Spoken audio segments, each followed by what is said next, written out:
What's up guys, welcome back to Let's Play Fate Extella. We are moving on to the final side story before we finish up the game's main campaign.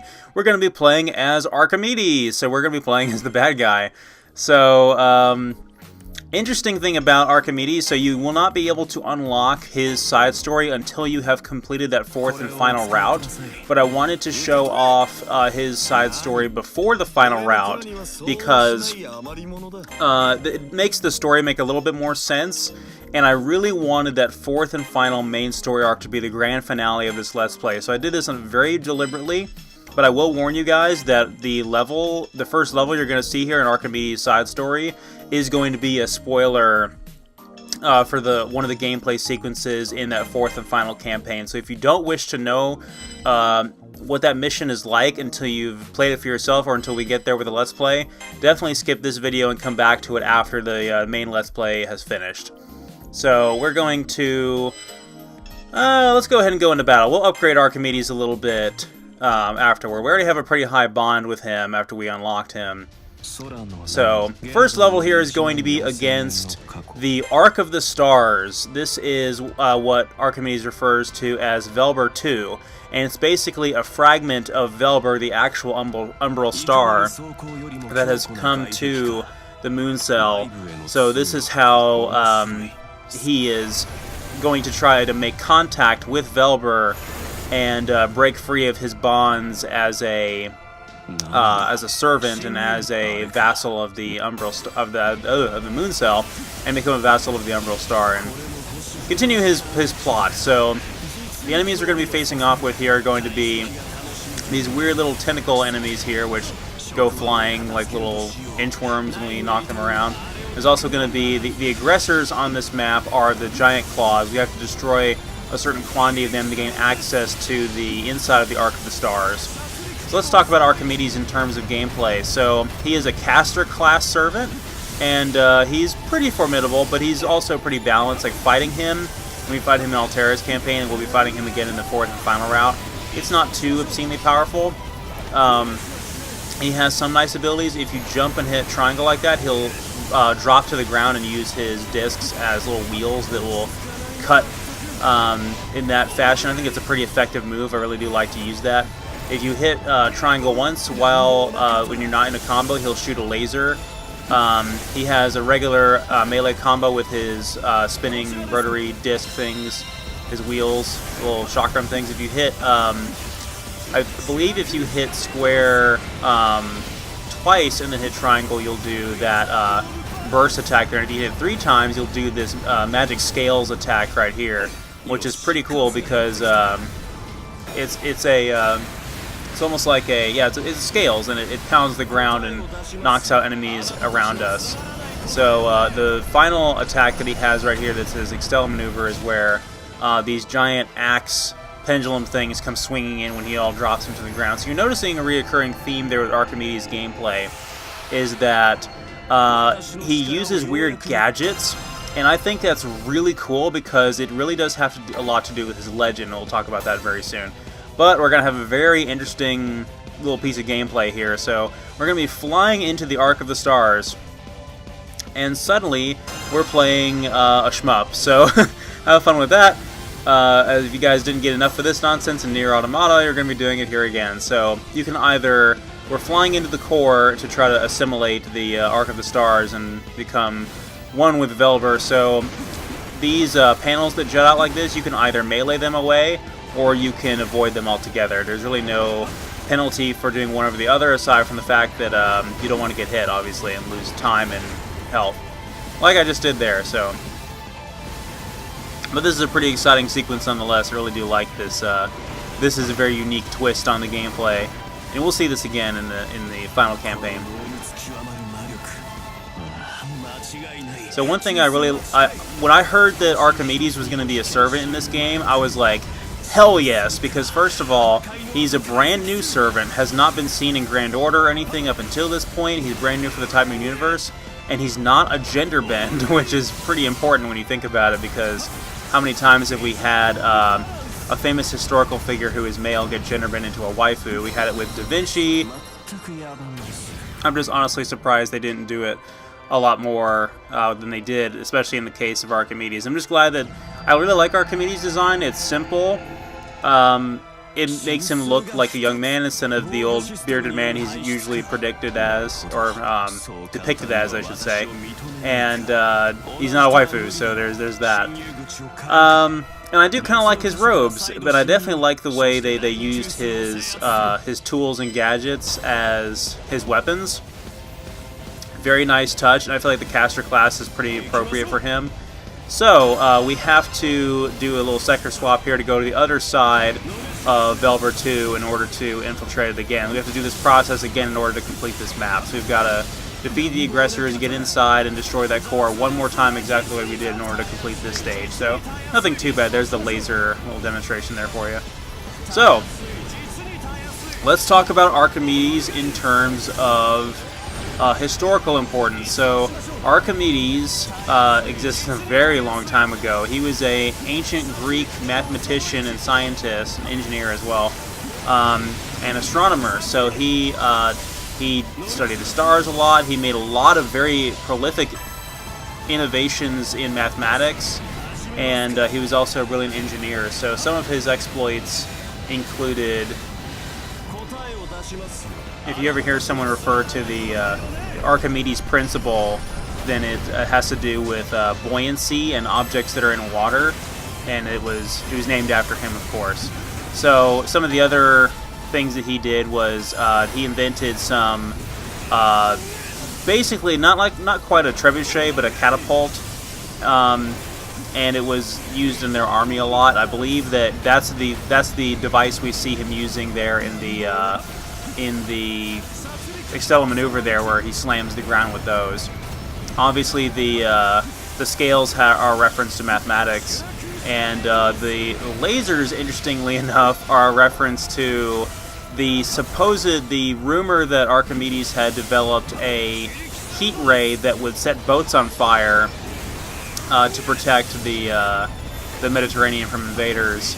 And this was the theory was that he would use this array of mirrors and reflect sunlight to such a degree that it would set the boats on fire, and that the mirrors were aligned in such mathematic precision that he could set boats on fire. So you'll see that as his noble phantasm a little bit later.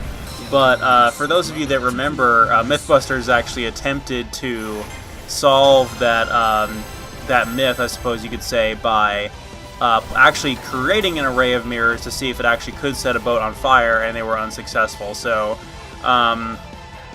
those accounts of the Archimedes Death Ray, as it was called, are probably unverifiable and fictitious. So that's unfortunate, but in the terms of fantasy, in terms of Type Moon and Fate, we can have whatever the hell we want. So yeah, we're going to have the Archimedes Death Ray in there, and it's going to be awesome. And I made the joke at the Type Moon Universe fan panel at Anime Week in Atlanta last year that if we're having Archimedes as a servant in the game, I want to see the Archimedes Death Ray in the game. And no sooner do I say that, but it gets announced. We actually have it in the game. You guys will see when he gets used as Noble Phantasm. So I really do like the fact that his weapons are basically little wheels, little discs similar to like chakrams that he throws around and cuts with. Not very caster-like, but I suppose he has to have some kind of melee weapon in a Musou-style game, right? So we're almost to the core. This section gets a little bit trickier than before, trying to keep this timing down. The timing is actually pretty generous with blowing away those barriers.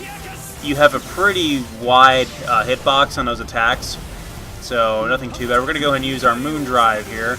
So I don't think Archimedes is all that powerful of a servant. I would love to see Archimedes in another Type Moon work where he can actually be Archimedes, the historical figure. Archimedes lived to be about 75 and was killed by a Roman soldier in spite of orders to keep him alive. So that's unfortunate. He lived from, I think, 1278 BC to 212 BC. So a very, very long time ago.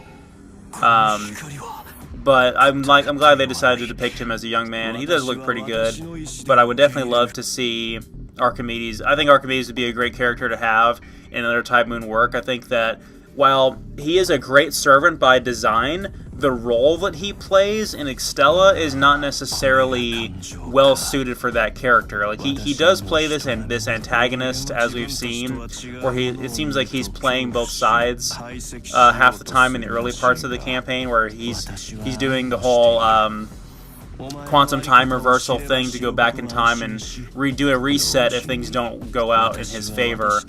So what his true goals are, we've really yet to see, but we're kind of getting a foreshadowing to what they could be by watching his side story here. So I will go ahead and tell you guys, this side story is actually a prequel to the main story of the game. It's actually the prologue chapter. So this takes place before Nero's campaign. And it basically just shows how Archimedes gets started and sets everything up. So it's pretty interesting, I think.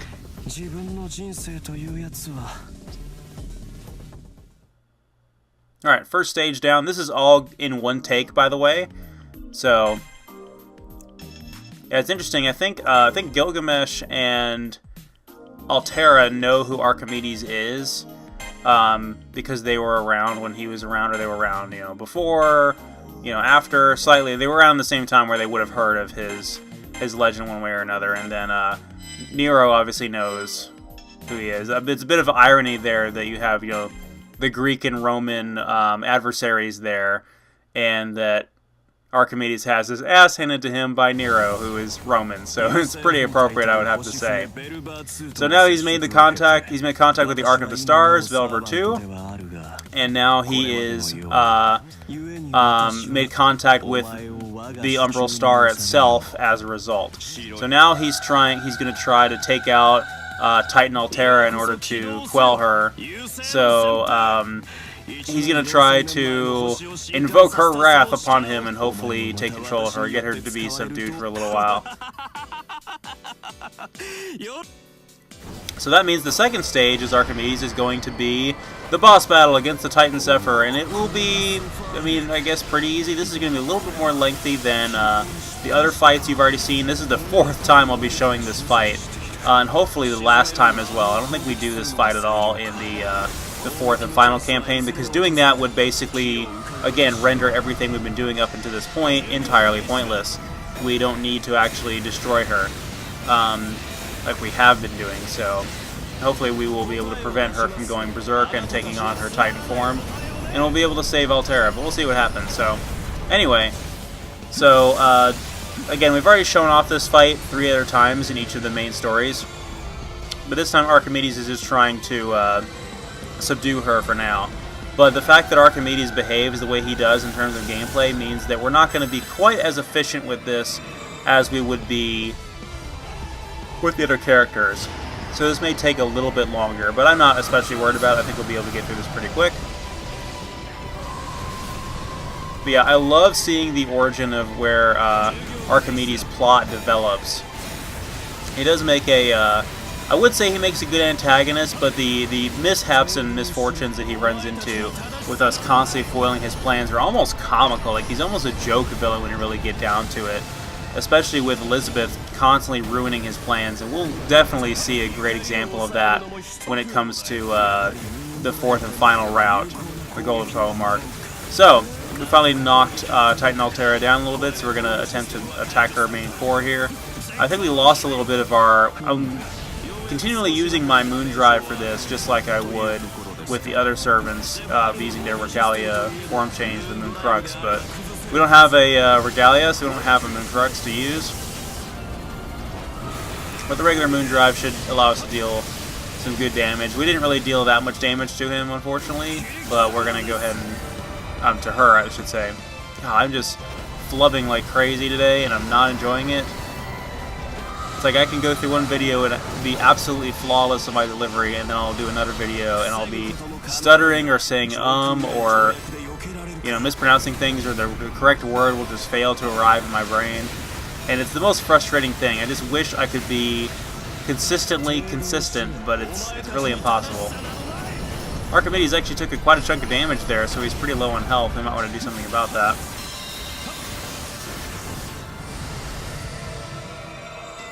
Yeah, I have the exact same codecast setup I have for the previous side story. So I have the damage increase, I have the fire resistance, I have the heal, and I also have the instant moon drive, which is pretty awesome.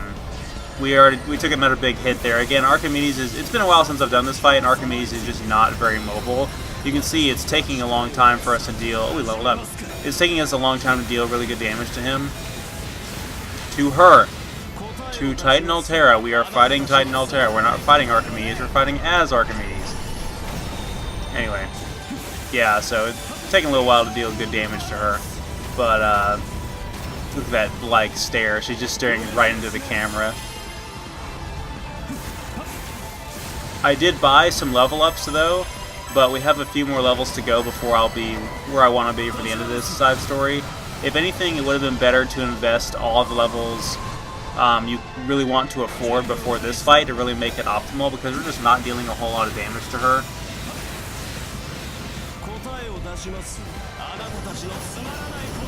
So as I established, the role that Archimedes plays in the world of Seraph is that he is basically an administrative program that is designed to be like an antivirus software, an update wizard, things like that for the moon cell automation. So that's what he does. That's his primary purpose. He's there for maintenance and updates on the moon cell automation. That's his primary purpose.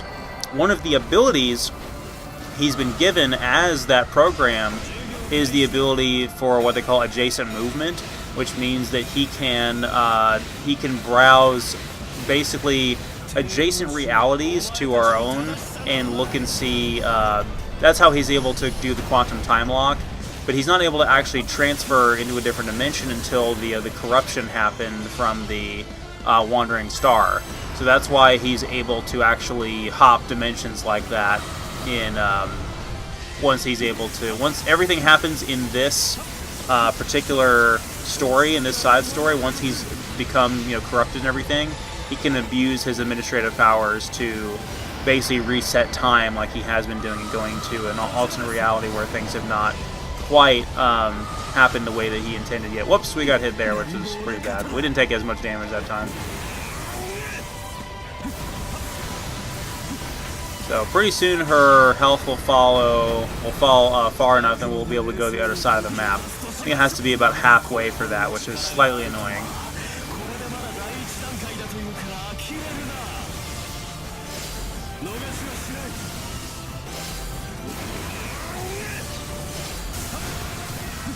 Alright, so I did a little bit of editing there to kind of cut down this fight because it was taking a really long time. And I don't think you guys wanted to see Titan Altera knocked down over and over and over again. So I edited to the second stage of the fight because you guys have already seen this 3 times, so you really don't care to see it again as Archimedes. We already established what his abilities are, and we might get a few more extra moves for him as we level up a little bit. I kind of like that he glides along the ground as well when he attacks. It's kind of a nice touch. It's a very caster sort of thing. And I used my damage increase on him as well to give him a little bit more power. We're down to 1 of those left, and hopefully it'll do us some good. So we're getting close to being able to cast his Noble Phantasm, so I'm definitely looking forward to showing that off. So his Noble Phantasm is very difficult to pronounce. I know what it's called, but it is going to be the Circle of Mirrors, the Archimedes Death Ray. So let's actually witness the Archimedes Death Ray in action, the thing I talked about months ago when this game was first coming out.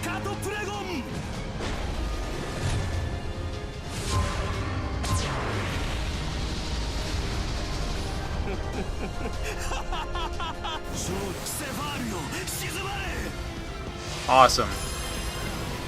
So it looks like she's got a little bit of health left. I did cast her pretty early, so we'll just go ahead and finish her off now. There we go.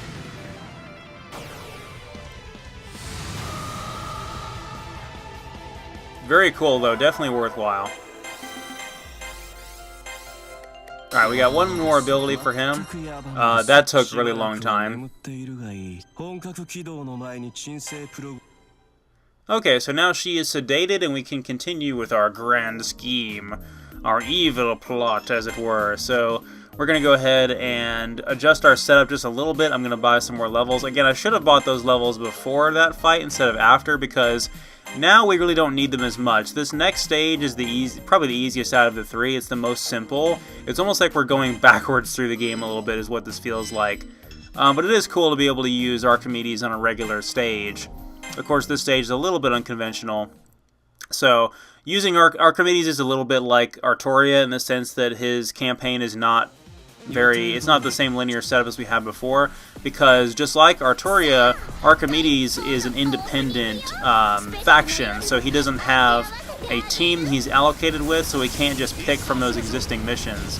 And because you don't unlock Archimedes until you finish the Golden Pole Mark, they decided, let's go ahead and make it to where the missions that you that are in Archimedes' side story come from that Golden Pole Mark. Man, I love the scales of balance against the aggressors, because it just knocks them up and down into the sky using the power of gravity, which is science. Without gravity, we'd float into space! And 10 points if you can remember where that's from.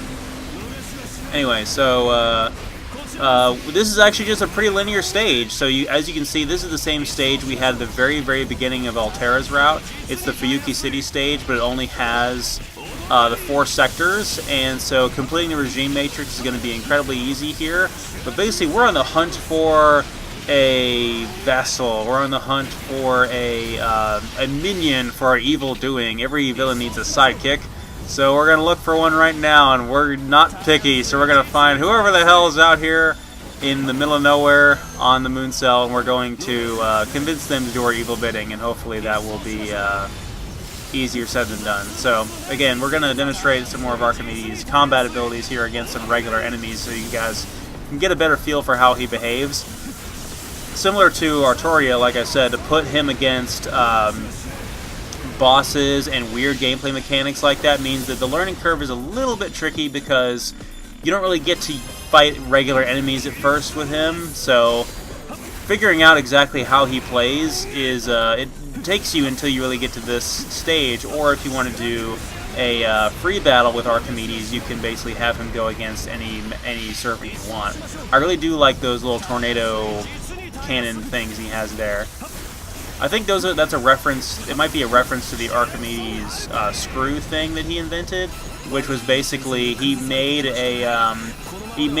basically the first like screw drill type device that's meant for like irrigation. So he would use that, and he could create various different scenarios by irrigating the ground and things like that. And it was just a very useful tool. But it was very innovative for its time. So it looks like someone's attempting to take over our sector that we already have. So hopefully we won't have to chase them all the way back around the map again to take over that sector again. I'm hoping that we can finish off this last aggressor here, and we will be moving on to the next sector. We're going to get 6 points for this, which is pretty good. I wonder what servant we're going to fight at the end here that gets to be our evil minion. Some of you already know who I'm talking about, but I'll pretty much take any servant in the game. That was pretty good. Now, honestly, we can just skip this one and go to the one that's worth 4 points, and then we can just straight up capture the regime matrix. We don't even have to capture this one that's worth 3. It's pretty much overkill, but I do want to make sure I get my keys for my Noble Phantasm so I can demonstrate that one more time, because that was pretty cool. And I try to use the Noble Phantasm in every stage possible in these side stories.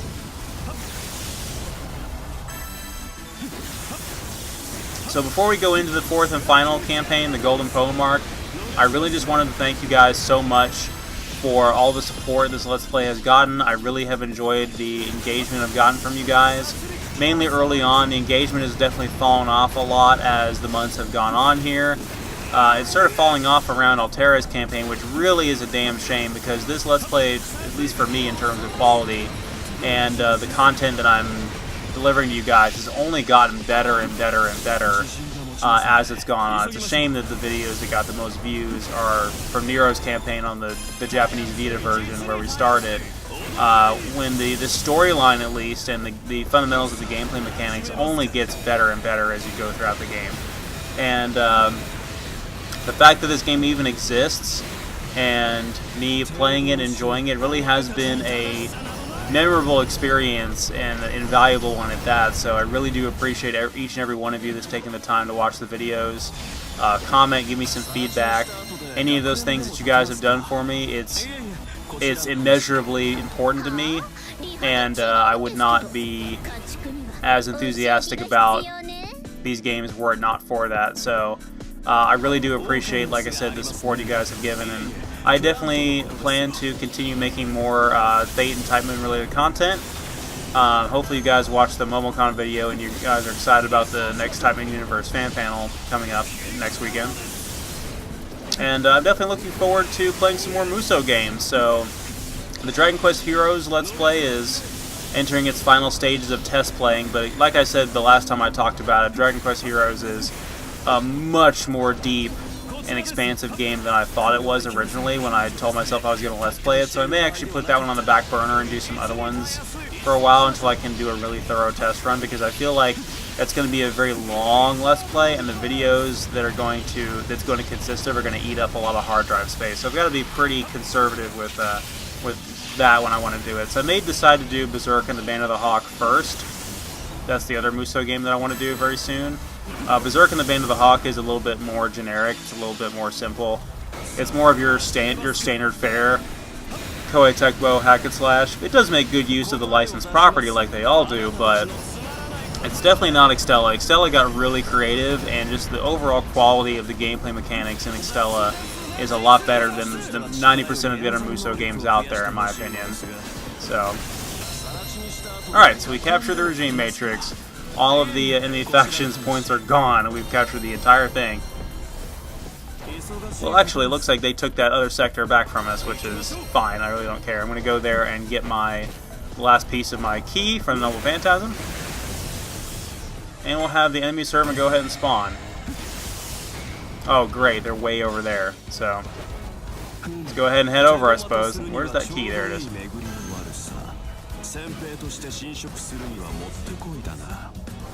I like that we have a couple little in-between sectors there to let us transition a little bit better. Oh, great! Elizabeth! Not you again. Alright, fine, let's kick her ass. I'm so sick of dealing with you, Elizabeth. You are a disgusting, bottom-feeding servant! It's really interesting to hear, like, the Elizabeth apologists out there who are fans of Fate Extra or CCC or Grand Order where she's not as bad, but I'm like, have you played Extella? Like, do you even know the extent of how bad Elizabeth is in this game? She is unbelievably terrible, and she, her Japanese voice is actually pretty grating as well. It really suits her, I feel like, but it is pretty grating to listen to. So we're just going to hand her ass for now and deal with the rest later. So, I've already talked about Elizabeth quite a bit. She's a Lancer class servant, and we are not doing her side story. If you guys really want to see it, I may do it eventually, but this is the last... Oh, I'm just lasering her to death. Man, that was powerful. Man, with the moon drive enabled and the damage increase, those lasers are pretty powerful. But yeah, I'm not doing any more side stories from here on out. This is the last one until the end of the game. But if you guys want to see more, I'll do them maybe in a couple of months as bonus episodes, because I really want to play as Gawain, Karna, Medusa, even Iskander I planned on playing as, but Iskander was just too slow for me. I didn't really enjoy playing as him. But yeah, I would definitely love to play as them and maybe see how Elizabeth plays. I might just play as them casually off screen and not in a Let's Play just for my own enjoyment.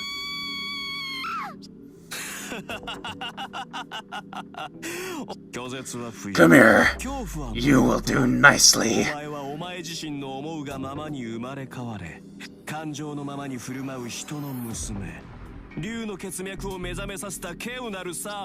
love Archimedes' madness.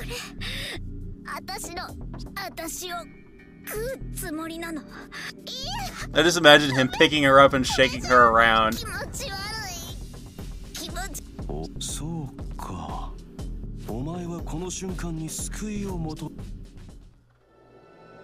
Wonderful.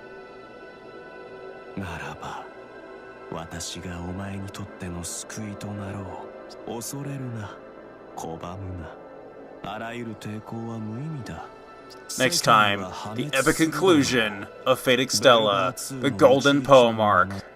Thank you guys for watching.